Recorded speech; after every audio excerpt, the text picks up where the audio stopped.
Hello friend, welcome to our channel. तो दोस्तों, आज की वीडियो में बात करने वाले हैं मोड ऑफ हीट ट्रांसफ़र के बारे में। इस वीडियो में जानने की कोशिश करेंगे मोड ऑफ हीट ट्रांसफ़र कौन कौन से होते हैं और किस तरह से ये अपना वर्क करते हैं। तो बस आपको वीडियो को लास्ट तक ज़रूर देखना है, आपको सारी चीज़ें क्लियर हो जाएंगी। और दोस्तों, आप पहली बार इस चैनल पर आओ तो इस चैनल को ज़रूर सब्सक्राइब कर लो। एकदम ऑथेंटिक आपको यहाँ पर एक्सप्लेनेशन और आपको लर्निंग मिलने वाली है। तो बढ़ते आगे वीडियो में। तो सबसे पहले हम जानते हैं मोड ऑफ हीट ट्रांसफ़र।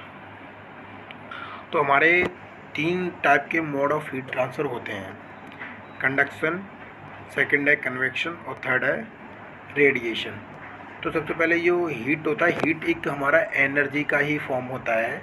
और हीट का ट्रांसफ़र हमारा जब होगा जब हमारा दो जो हमारे मटेरियल्स हैं उनके टेम्परेचर में डिफरेंस होगा। जब तक हमारे जो मटेरियल्स हैं, जो सब्सटेंस हैं, उनमें अगर टेम्परेचर का डिफरेंस नहीं होगा तब तक हमारा हीट का ट्रांसफ़र नहीं होगा। ठीक है। तो हीट का ट्रांसफ़र जब हमारा टेम्परेचर डिफरेंस होगा तो 3 मोड से हो सकता है: कंडक्शन, कन्वेक्शन और रेडिएशन। इनको वन बाई वन हम एक्सप्लेन करेंगे, समझेंगे कैसा एग्जाम्पल से कैसे होता है। चलिए आगे बढ़ते हैं। तो यहाँ पर मैंने एक की पिक्चर को इंसर्ट कर रखा है, यहाँ पर आपको थोड़ा इजी हो जाए समझने के लिए। तो यहाँ पर एक केतली देख रहे होंगे, इसमें हमारा मान लिया पानी गर्म हो रहा है और हमने यहाँ पर फ्लेम को इग्निशन कर रहे हैं, फ्लेम को जला रहे हैं। तो यहाँ पर हो क्या रहा है कि जो हमारा अगर यहाँ पर ये जो केतली है जल रहा है तो इसमें जो पानी जो गर्म हो रहा है, और दूसरा हमारा इग्निशन सोर्स तो यहाँ पर है। तो ये पूरी ही कुछ टाइम बाद पूरी ही केतली की जो सरफेस है वो पूरी ही गर्म होगी, महसूस होने लगेगी। जब इसको हम रखेंगे स्टार्टिंग में तो यहाँ पर ये बिल्कुल ठंडी होगी। यहाँ पर इसको टेम्परेचर बहुत कम होगा, हम इसको टच करेंगे तो हमें महसूस होगा कि वो ठंडी है। कुछ टाइम बाद हम तो आग तो यहाँ पर जला रहे हैं, वो कुछ टाइम में धीरे धीरे ये पूरी ही गर्म हो जाएगी। तो ये पूरी जो गर्म हो रही है, ये हमारी जो मेटल की है, जो भी मटेरियल हमने इसमें यूज करा है, स्टील का है, जो भी है XYZ, तो ये अपना ऑटोमेटिकली पूरा ही हमारा हीट हो रहा है। तो इस हीट होने के पीछे जो मोड है वो हमारा कंडक्शन है। इसमें क्या होता है, जो हमारे सॉलिड होते हैं, सॉलिड में हमारा कंडक्शन मोड से हीट ट्रांसफ़र होता है। तो सॉलिड में क्या होता है, उनके जो मॉलिक्यूल्स होते हैं वो वाइब्रेट होने लगते हैं और अपनी एनर्जी को दूसरे मॉलिक्यूल्स को ट्रांसफ़र कर देते हैं। तो ऐसे एक दूसरे को करते हैं, और ये जब तक करते हैं जब तक हमारा जो इग्निशन सोर्स है, जो हमारा हीट का सोर्स है, और जो हमारा रिसीव कर रहा है हीट, हमारी जहाँ जहाँ फ्लो कर रही है वहाँ पर इक्वल टेम्परेचर ना हो जाए, जब तक हमारा हीट का फ्लो होता रहता है। जैसे हम एक सिंपल एग्जाम्पल की बात करें, जैसे हमारा पानी है, हमने पानी को कहीं पे हमने डाल दिया, फर्श पे डाल दिया, तो हमारा अगर कोई उसके बाद में गहराई है, गड्ढा, तो उसमें पानी हमारा जाना स्टार्ट कर देता। तो कब तक जाता है, जब तक उसका लेवल इक्वल ना हो जाए। तो ऐसा ही हीट का जो फ्लो होता है ना, उसमें भी सेम केस होता है। जब तक हमारा टेम्परेचर डिफरेंस जो है वो इक्वल नहीं हो जाएगा तब तक हमारा हीट का फ्लो होता रहेगा। तो यहाँ पर कंडक्शन से हमारा क्या हो रहा है, हमारा ये पूरा की पूरा केतली है जो हीट हो रहा है। ठीक है। इसका जो हैंडल है, यहाँ पर हम वैसे तो यहाँ पे एक इंसुलेटेड मटेरियल यूज करेंगे। जब हम इसको यहाँ से हाथ से पकड़ेंगे तो हमारा हाथ जले ना, तो यहाँ पे इंसुलेटेड मटेरियल यूज करेंगे। और वो ना किया जाए तो पूरा ही ये हमारा हीट हो जाएगी केतली। तो यहाँ पर जो केतली हीट हो रही है, जो हमारा सॉलिड हीट हो रहा है, वो कंडक्शन मोड से हो रहा है। और सेकंड बात करते हैं, अभी आप कंडक्शन की तो समझ गए होंगे। और सेकंड बात है, इसमें जो पानी गर्म हो रहा है वो पानी कैसे गर्म हो रहा है, तो पानी हमारा कन्वेक्शन मोड से गर्म हो रहा है।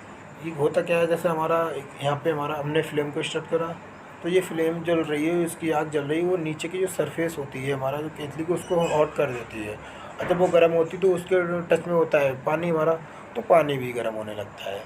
जब हमारा पानी गर्म होता है तो क्या होता है कि पानी गर्म होने पर इसकी जो डेंसिटी है वो कम होने लगती है, डेंसिटी कम होने लगती है। इसके जो मॉलिक्यूल्स होते हैं वो दूर दूर होने लगते हैं। डेंसिटी का मतलब है वो उसकी डेंसिटी जो है वो कम हो जाएगी, तो उसके मॉलिक्यूल दूर दूर हो जाएंगे।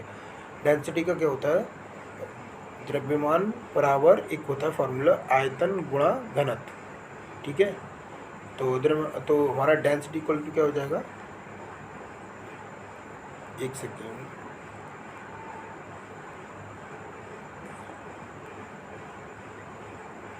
डेंसिटी इक्वल टू क्या होगा, मास अपॉन वॉल्यूम। हमारा पर्टिकुलर वॉल्यूम में कितना मास है वो हमारा डेंसिटी होगा।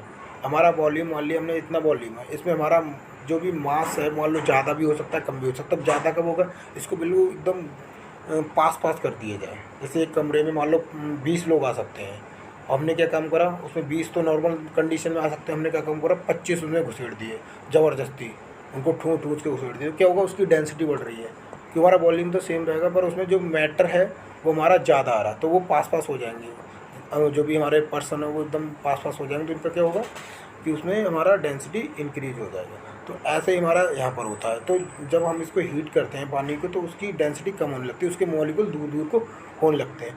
और किसी भी चीज़ की डेंसिटी कम होती है तो वो ऊपर की तरफ को मूव करने लगता है। ठीक है, तो जैसे इसमें क्या होगा, डेंसिटी कम होगी वाटर की तो ये वाटर ऊपर की तरफ को मूव करने लगेगा। और जब ठंडा पानी ऊपर होगा तो उसकी डेंसिटी ज़्यादा होगी तो वो नीचे की तरफ आने लगेगा। तो इस तरह से जो हमारा गर्म पानी होगा वो ऊपर जाएगा और ठंडा होगा तो नीचे आएगा। तो एक क्वेश्चन ये भी हो जाता है, यहाँ पे कई बार पूछ लेते हैं एग्जाम में कि जो भी हमारा पानी गर्म हो रहा है तो सबसे पहले हमारा पानी गर्म हमें फील कहाँ पर होगा। तो सबसे पहले हमारा जो भी बर्तन में पानी गर्म हो रहा है वो ऊपर गर्म होगा, क्योंकि वो डेंसिटी कम होने पर गर्म पानी सबसे ज़्यादा ऊपर ही होगा। नीचे जितना उसकी डेप्थ में जाएंगे उतना ही ठंडा हमको मिलेगा। तो जिस तरह से ये पानी जो गर्म हो रहा है वो हमारा कन्वेक्शन से हो रहा है। लास्ट बात करते हैं रेडिएशन के बारे में। अभी रेडिएशन, अब यहाँ पर जो फ्लेम जल रहा है, अब ये हल्का फ्लेम जल रहा है, बड़ा सा कोई आग जल रही है, इग्निशन सोर्स है। जैसे मान ली ठंड के दिनों में हम आग जला लेते हैं, तो क्या होता है हम यहाँ पर बैठे हैं, ठीक है, यहाँ पर हम बैठे हैं और यहाँ पर क्या होता है बैठे हैं तो यहाँ पर हम देखते हैं अपने हाथ को सेकते हैं थोड़ा आग से। तो यहाँ पर जो यहाँ पर हमें आग जो जल रही है उससे हमें थोड़ा हीट महसूस होती है, गर्माहट एक महसूस होती है। जैसे यहाँ से ये आपको दिख रहा है, इसकी जो हीट जा रही है। तो यहाँ पर जो भी पर्सन बैठा है उसको एक हीट का एक फील होती है और वो उसको ठंड कम लगती है। तो जो हीट उसको फील हो रही है वो रेडिएशन के फॉर्म में फील हो रही है। रेडिएशन के लिए किसी भी मीडियम की ज़रूरत नहीं होती है हीट ट्रांसफ़र के लिए। जैसे कंडक्शन में मीडियम की ज़रूरत है, अगर कंडक्शन में अगर हम इसको कट कर दें बीच में यहाँ से तो यहाँ पे हमारा हीट का फ्लो नहीं होगा, अगर होगा तो वो रेडिएशन से होगा। तो कन्वेक्शन में भी मीडियम की आवश्यकता है, क्योंकि उसमें जब टच हो रहे हैं मॉलिक्यूल सभी हो रहा है। तो रेडिएशन में ऐसा कुछ नहीं होता है, वो वैक्यूम में भी ट्रेवल कर सकता है। जैसे हमारा सन से जो लाइट आ रही है या जो हमें गर्मी लगती है, दिन में धूप होती है, तो वो हमें हमारे घरों को भी गर्म कर देती है, छत को भी गर्म कर देती है। तो वो क्या होता है, जो अर्थ पे लाइट आ रही है वो भी हमारा एक रेडिएशन की फॉर्म में ही आ रही है। तो यहाँ पर हम जो भी पर्सन होगा उसको थोड़ी गर्मी की फील होगी तो वो रेडिएशन की फॉर्म में हमारा हीट ट्रांसफर, इलेक्ट्रोमैग्नेटिक वेव्स की फॉर्म में रेडिएशन के थ्रू हीट का ट्रांसफ़र होता है। ये है, ठीक है। तो हमें आपको समझ में आ गया होगा कि जो मोड ऑफ हीट ट्रांसफ़र वो किस तरह से वर्क करते हैं और क्या क्या उनका डिफरेंट यूज है। तो यहाँ पर कंडक्शन के बारे में हमने बात कर ली, सॉलिड में पाया जाता है कंडक्शन हमारा, कन्वेक्शन हमारा फ्लूइड में पाया जाता है। फ्लूइड क्या होता है, लिक्विड एंड गैस का मिक्सचर हो सकता है, या लिक्विड भी हो सकता है गैसेस भी हो सकता है। तो ये फ्लूइड्स में हमारा कन्वेक्शन पाया जाता है। और रेडिएशन हमारा कोई भी सोर्स है जिसमें मीडियम की आवश्यकता ना हो तो इलेक्ट्रोमैग्नेटिक वेव्स की फॉर्म में हमारा रेडिएशन के थ्रू हमारा हीट का ट्रांसफ़र होता है, ठीक है। तो आई होप आपको ये चीज़ें समझ में आ गई होंगी कि इसके बारे में आपको समझ में आ गया होगा कि हीट का ट्रांसफ़र किस तरह से होता है। और जब तक हमारा हीट का ट्रांसफ़र होता रहे, जब तक हमारा टेम्परेचर इक्वल ना हो जाए। अभी क्या है, यहाँ पर मान लो यहाँ पर हमारा जो कन्वेक्शन है, कन्वेक्शन थ्रू जो हमारा वाटर बॉयल हो रहा है उसका जो टेम्परेचर मान ली मैंने 50 डिग्री सेंटीग्रेड है और इसका जो आग जल रही है उसका मान लो 120 डिग्री सेंटीग्रेड है। तो जब तक इसका टेम्परेचर सेम नहीं हो जाएगा तब तक ये अपना हीट का ट्रांसफ़र करता रहेगा, कुछ भी हो हीट का ट्रांसफ़र होता रहेगा। अब आग जल रही, यहाँ पर मैंने एक रॉड, मेटल की कोई रॉड इंसर्ट कर दी आग में डायरेक्टली। यहाँ पे जब तक ये जलेगी, यहाँ पे आग जल रही तो यहाँ पे थोड़ा हीट होगी, फिर इधर को हीट होती जाएगी और हम यहाँ पे टच करेंगे तो कुछ टाइम बाद हमें भी हीट फील होने लगेगी, तो वो कंडक्शन होगी। आपको तीनों चीज़ें समझ में आ गई हैं। तो बस इस वीडियो में इतना ही था, आपको समझ में आ गया होगा। और कोई भी क्वेश्चन हो, आपका कोई माइंड में क्वेश्चन आ रहा हो, अगर ना समझ में आए उससे रिलेटेड कोई क्वेश्चन हो तो आप कमेंट में डालिए, मैं आपको उसको जवाब दे दूँगा। और दूसरी बात, किस मटेरियल में किस तरह से जो हीट ट्रांसफ़र हो रहा है। किसी मटेरियल में, अब मान लो मैं सॉलिड की बात कर रहा हूँ, तो सॉलिड तो हमारा कुछ भी हो सकता है, एक लकड़ी भी सॉलिड हो सकती है। क्या उसमें हीट का ट्रांसफ़र इतनी अच्छी तरह से हो सकता है जितना हमारा मेटल में हो सकता है? नहीं हो सकता। क्यों नहीं हो सकता? क्योंकि उसकी जो मटेरियल हमारा, उसकी थर्मल कंडक्टिविटी अच्छी नहीं है। तो थर्मल कंडक्टिविटी क्या होती है मटेरियल की, कैसे कैसे उसकी कितनी ज़्यादा होती कम होती है, उसके ऊपर मैंने एक ऑलरेडी वीडियो बना रखा है। और कंडक्शन से कितना जो हमारा हीट का ट्रांसफ़र हो रहा है, तो उसको कैसे मेजर करते हैं, उसके लिए मैंने एक वीडियो बना रही हूँ फोरियर लॉ के बारे में, तो वो भी देख सकते हैं। वो भी एग्जाम में उसकी यूनिट और उसका फार्मूला कई बार पूछ लिया जाता है, और थर्मल कंडक्टिविटी की यूनिट भी पूछ ली जाती है, उसके बारे में भी पूछ लिया जाता है। तो वो भी वीडियो ऑलरेडी अपलोडेड है चैनल पे, तो आप एक बार उसको भी देख सकते हैं। मिलते हैं एक नई वीडियो में, तब तक के लिए बाय।